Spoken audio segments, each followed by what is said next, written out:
Good evening, ladies and gentlemen, kings and queens, brothers and sisters.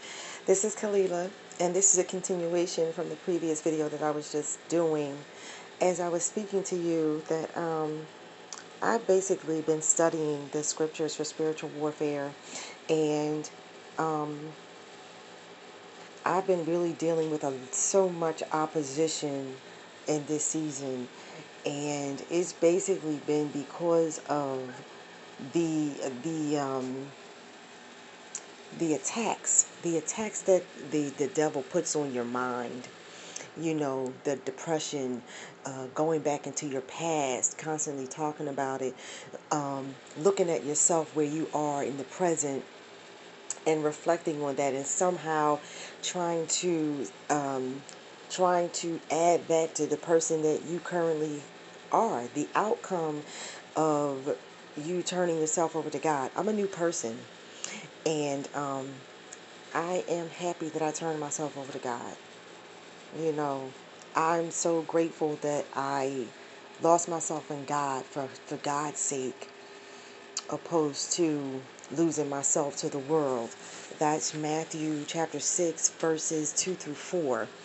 And it's like now studying these scriptures for spiritual warfare, like I said in the last video, you know, 2 Corinthians chapter 10, verses 3 through 5. For though we walk in the flesh, we do not war after the flesh. For the weapons of our warfare are not carnal, but mighty through God, to the pulling down of strongholds, and casting down imaginations and very high thing that exalteth itself against the knowledge of God, and bringing into captivity every thought to the obedience of Christ. That's where I am at with it. The other scriptures are in the Bible.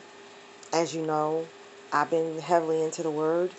The other scriptures are 1 Peter chapter 5, verse 8, Isaiah chapter 54, verse 17, Romans chapter 8, verse 37, Corinthians, 1 Corinthians chapter 15, verse 57.